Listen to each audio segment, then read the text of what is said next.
अस्सलाम वालेकुम। मेरा नाम है मोहम्मद अजीम और एस टी एंटरप्राइज के प्लेटफॉर्म से मैं आपकी खिदमत में हाजिर हूँ। आज हम बात करने जा रहे हैं जो आपकी रियल स्टेट मार्केट की करंट सिचुएशन चल रही है। अगर आप कोई भी बिज़नेस लें पाकिस्तान में, तो ये जो करंट मार्केट सिचुएशन चल रही है उसके अकॉर्डिंग वो बिज़नेस जो भी है वो डाउनफॉल की तरफ है। इसी तरह रियल स्टेट मार्केट भी काफ़ी डाउनफॉल की तरफ है, लेकिन इसकी अगर आप इसमें पैनिक होने वाली कंडीशन कोई नहीं है। अगर आप इसको आपने फ़ाइल परचेज़ की है या आपने ऑन ग्राउंड चीज़ परचेज़ किया है, इसमें 2 कंडीशंस आती हैं। अगर या तो किसी भी क्लाइंट ने या इन्वेस्टर ने या तो फ़ाइल परचेज़ की होती है या ऑन ग्राउंड उसने कोई प्रॉपर्टी परचेज़ की होती है। तो उसमें दोनों सिनेरियोज़ में डिफरेंस है ये है कि अगर आप फ़ाइल परचेज़ करते हैं और आप फ़ाइल को आपने मैच्योर करना है, तो ज़ाहिर-सी बात है आपने फ़ाइल की इंस्टॉलमेंट्स पे करनी है और उसकी जो डिलीवरी टाइम है वो भी आने वाले इस टाइम से कोई 1 साल 2 साल बाद, यानी कि 2024 में या 2025 में जाके आपको डिलीवरी मिलेगी। तो उसमें ऐसा कोई पैनिक सिचुएशन क्रिएट करने वाली बात नहीं है। आने वाले टाइम में आपको डिलीवरी मिलनी है। ये जितनी भी मार्केट कंडीशन इस टाइम अनस्टेबल है, ये सिर्फ़ और सिर्फ़ आपके इलेक्शंस या करंट कंट्री क्राइसिस की वजह से है। ये जैसे ही सॉर्ट आउट होंगे, आपकी मार्केट कंडीशन दोबारा से जो है स्टेबल हो जाएगी। तो स्टेबिलिटी की तरफ जब जाएगी तो मार्केट ऑटोमेटिकली इंप्रूव होगी। तो जिन लोगों ने फाइल परचेज किया और अपनी इंस्टॉलमेंट्स प्लॉट की देने हैं, वो बेफिक्र होकर इसकी इंस्टॉलमेंट्स पे करें और उसको मेच्योरिटी की तरफ लेके जाएं।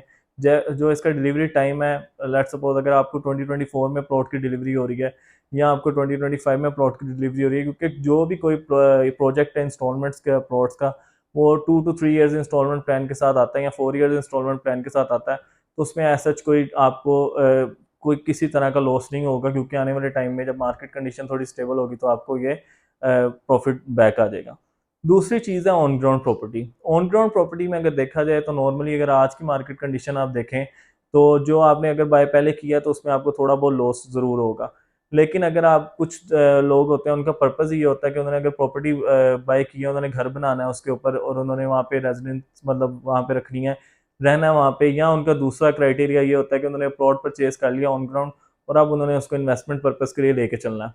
तो दोनों चीज़ों में जो है वो इस तरह का लॉस कोई ज़्यादा नहीं आएगा उनको, क्योंकि वो भी अब जिसने घर बनाना उसने उस प्लॉट को लॉन्ग टर्म लेके चलना है। तो ये आने वाले टाइम में 2 या 3 मंथ्स है, इसके बाद इंशाल्लाह market condition stable, investment purpose के लिए होल्ड किया और कुछ अर्सा बाद उसमें से प्रॉफिट गेन करना है। तो भी कुछ अरसे का टाइम है, साल 2 साल बाद अगर वो उसको सेल आउट करेंगे तो उसमें काफ़ी अच्छा उनको प्रॉफिट देखने को मिल सकता है। और अगर आप फाइल की बात करें तो फाइल में आपके कुछ सर्कमस्टांसेस ऐसे होते हैं कि आपने अगर बाय किया तो उसमें आपको आपका ग्रुप जो है, डेवलपर जो है आपका बहुत अच्छा होना चाहिए। अगर आपने फाइल उस डेवलपर की या उस ग्रुप की बाय की है जिसकी मार्केट कंडीशन इतनी स्टेबल नहीं है, तो उसमें आपको ऑटोमेटिकली लॉस होगा। वो चाहे मार्केट कंडीशन स्टेबल हो या अनस्टेबल हो, उन दोनों कंडीशन में आपको लॉस ही है, क्योंकि एक चीज़ की डिलीवरी नहीं होनी तो आपको उसमें प्रॉफिट नहीं मिल सकता। जिस चीज़ की डिलीवरी होनी है, प्रॉफिट सिर्फ आपको उसमें ही मिलना है। बात आती है कि अगर मार्केट डाउनफॉल की तरफ है तो इस कंडीशन में लॉस किन लोगों को होगा? लॉस सिर्फ उन लोगों को होगा जो इस टाइम प्रॉपर्टी को सेल करेंगे। लेट सपोज आप सितंबर में, अक्टूबर में, यानी कि इलेक्शन से पहले, या वो होपफुली नवंबर तक अगर कंडीशन नहीं ठीक होती तो नवंबर में, यानी कि जो डाउनफॉल का टाइम चल रहा है या आपकी करंट सिचुएशन चल रही है कंट्री की, उसके अकॉर्डिंग अगर आप अभी मार्केट में सेल करते हैं, वो चाहे फाइल है चाहे ऑन ग्राउंड प्रॉपर्टी है, उसमें आपको लॉस देखने को मिल सकता है। लेकिन उसमें भी लॉस की परसेंटेज इस तरह से है कि आपको बिल्कुल ही नुकसान नहीं होगा कि लेट्स सपोज अगर आपकी 80 लाख की फाइल है तो 80 का 80 चला जाएगा या आपको 40 लाख उस पर लॉस हो जाएगा। उसमें आपको लॉस अगर होगा भी तो उसमें आपको तकरीबन 10 to 15% लॉस होगा। अगर आप दूसरी बात करें ऑन ग्राउंड प्रॉपर्टी की, तो ऑन ग्राउंड प्रॉपर्टी में अगर आप इस टाइम उसको सेल आउट करते हैं तो आपको तकरीबन 20 to 25% जो है लॉस बियर करना पड़ सकता है। जिस तरह अगर मैं लाहौर स्मार्ट सिटी की बात करूं, तो लाहौर स्मार्ट सिटी में इस टाइम आपको अगर प्लॉट फाइल है आपके पास, तो जहां वो 15 लाख प्रॉफिट में थी, अगर आप उसको आज सेल करते हैं तो वो 10 लाख प्रॉफिट में चले जाएगी। या अगर 25 लाख की फाइल थी, प्रॉफिट 25 लाख था उसके ऊपर, अगर आज उसको सेल करते हैं तो आपकी तकरीबन 15-20 लाख की जाएगी। इसी तरह ऑन ग्राउंड अगर प्रॉपर्टी की बात करूं, तो आपका प्लॉट जो 1 करोड़ का है या 50 लाख का है, उसका इस टाइम आपको 40 लाख, 45 लाख, 50 लाख वाले प्लॉट का मिलेगा। या अगर करोड़ रुपए का प्लॉट है तो आपको 90 लाख, 85 लाख, 90 लाख, 95 लाख तक आपको इस मार्केट कंडीशन में मिलेगा। तो ये थोड़ा बहुत लॉस है कि आपको 20 to 25% ऑन ग्राउंड प्रॉपर्टी पे अगर आप अप सेल करते हैं तो लॉस होगा। और अगर फाइल की बात की जाए तो 10 से 15% आपको इस मार्केट कंडीशन में लॉस हो सकता है। लेकिन अगर आप इसको लॉन्ग टर्म लेके चलते हैं तो आपको ऐसा कोई लॉस नहीं है। अगर यहीं पे अगर मैं बात करूं बाइंग साइड की, तो जिन लोगों ने बाइंग, क्योंकि मार्केट कंडीशन आपकी जरूर अनस्टेबल है, लोग पैसा निकालने से डर रहे हैं, लेकिन ऐसी बात नहीं है कि लोगों के पास पैसा नहीं है।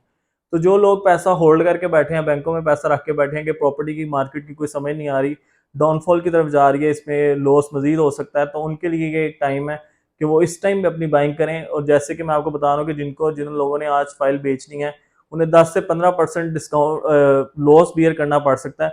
इसी तरह जो इस टाइम में बाय करेंगे उनसे 10 से 15% प्रॉफिट जो उनका, वो अगर आज कम पैसों में बाय करेंगे तो 10 से 15% उनका प्रॉफिट इंक्रीज होगा जैसी मार्केट स्टेबिलिटी की तरफ आएगी। तो ये एक बहुत अच्छी कंडीशन है। अगर आप दोनों सिनेरियो से देखें, ना तो ये पैनिक होने वाली सिचुएशन है, जो लोग इसको होल्ड कर सकते हैं वो इसको होल्ड करके रखें, और जो जिन लोगों के पास ये इन्वेस्टमेंट भी है और उसको होल्ड करके बैठे हैं, इन्वेस्टमेंट को कहीं लगा नहीं रहे, वो प्रॉपर्टी में बाइंग करें ताकि उनको आने वाले टाइम में अच्छा प्रॉफिट गेन कर सकें। देखिए, किसी भी तरह की अपडेट की और लाहौर स्मार्ट सिटी में किसी भी तरह की बाइंग सेलिंग के लिए और भी किसी भी प्रोजेक्ट में लाहौर से रिलेटेड आपको अगर आप हाउ नाउ चाहिए, अपडेट चाहिए, किसी भी तरह की रेट्स की अपडेट या बाइंग सेलिंग आपने करनी है, तो आप दिए गए नंबर पर रब्ता कर सकते हैं या हमारा DH फेज 8 में ऑफिस है, इसको विजिट कर सकते हैं। Thank you so much. अल्लाह हाफिज़।